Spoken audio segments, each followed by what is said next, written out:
What's up everyone, Darcblade here with a news information video for Overwatch. This is regarding the Halloween Terror event as well as patch 1.10. Now as always I mostly focus on the console side of things, but this also applies to the PC as well. Now most of you probably already know by now that there is a Halloween event going on Overwatch. This takes place from the 11th of October through till the 1st of November.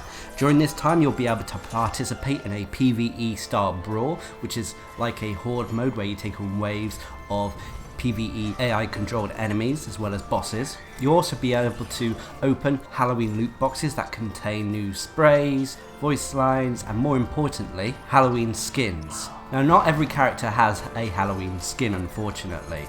A lot of the characters who had skins during the summer events don't have it during the Halloween event unfortunately, and vice versa. So heroes who didn't have summer game skins now have Halloween skins. Now whereas many of you may know about the Halloween event, you may not know of the changes that actually came with patch 1.10 that's accompanying the Halloween event. Now I'll go over some of the new features that came with patch 1.10. Firstly, they've added leaderboards that now show off the top 500 competitive players from each region, and a separate leaderboard will allow you to see how their competitive performance stack up against their Battle.net friends. Blizzard are also adding leaderboards for the Overwatch Halloween Terror event. This is regarding the brawl. There is a side note that after downloading the latest patch, players will need to complete at least one competitive match before they will appear on the Friends leaderboards. Now there are some general updates. Firstly, static cameras are now supported during spectator mode. Next, team names can now be edited during custom games. This is great for if you're having tournaments or something like that. Next, they've raised the volume of Hanzo's Dragon Strike voice line while he's wearing the Okami or Lone Wolf skins. Before it was quite quiet when he actually said the Okami line, but now it's a lot louder. Next, heroes hit by Anna's Nano Boost now have individual voice lines that informs other players of which hero has been Nano Boosted. For example, Mei will shout out, "No one will stop me," when she receives a Nano Boost. Next, they've increased the frequency of Reinhardt's Barrier Failing voice line. Very useful, especially if you're not communicating via voice comms with your team. And lastly, custom games can now be paused. So a few good general updates there. Next, moving on to competitive play. Firstly, players who leave or are disconnected from competitive matches can now rejoin anytime while the match is still in progress. This is good for if you have internet disconnection issues. However, if you're always having disconnect issues, then you have to ask yourself, is it really worth playing competitive whilst I'm on an unstable internet, and rather wait until it's a bit more stable? Anyway, next, teammates of a disconnected player can now exit a match after 2 minutes, formerly 1 minute, and they will not receive a leaver penalty. However, they will still receive a loss. This is probably to coincide with the previous change, as a disconnected player could return at any moment. Next, a change to spectating. The camera movement in spectator mode has been improved. Next, moving on to user interface updates. Firstly, under the general heading, the hero gallery now signifies which items were unlocked during the Overwatch Halloween Terror event.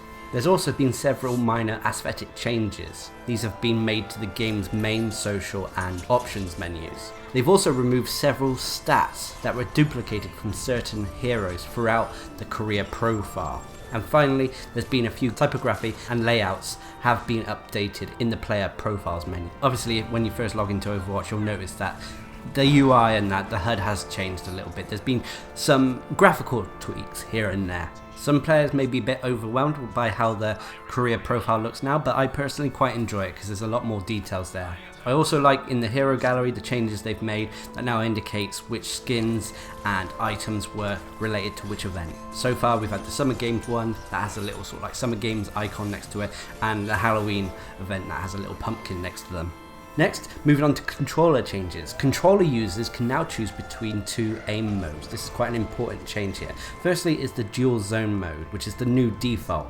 The vast majority of the thumbstick's range moves with reduced sensitivity and relatively high acceleration. However, when the thumbstick crosses the outer 10% of its range, it will move with high sensitivity and relatively low acceleration. This mode basically allows you to have more precise aiming while still allowing the player to turn around incredibly quickly. The other mode is the exceptionally ramp mode. This is basically the old default. As the thumbstick moves towards the outside of its range, the sensitivity is ramped up exceptionally. The acceleration remains relatively high throughout. Anyway, if you're at all interested in these modes, maybe try them out in the practice range before deciding which you prefer.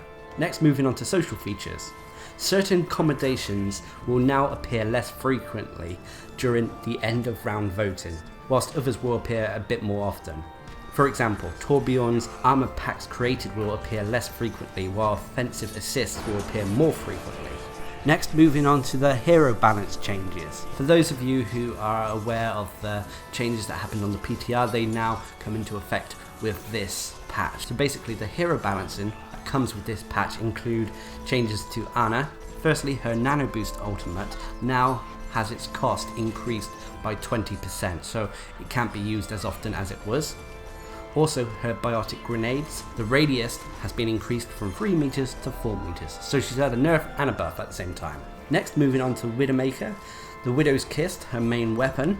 The scoping in animation time has been reduced from 0.5 seconds to 0.33 seconds. Whilst I can see this being a little bit of a buff on PC, on consoles I still don't know if this will make her that viable for the average player. And finally, with Junkrat, his Riptire ultimate ability, the animation has been increased. So when casting the ultimate, it will have a quicker animation. There have also been numerous bug fixes. Now, there are quite a lot, but some of the highlights include enemy players that are knocked down no longer lose their red outline. A bug for Xbox One and PlayStation 4 is that they fixed an issue that was incorrectly displaying the top 500 icon for certain players, even though they had not broken into the top 500 bracket yet. They fixed an issue that allowed D.Va to reach unintended locations on several maps when using self-destruct.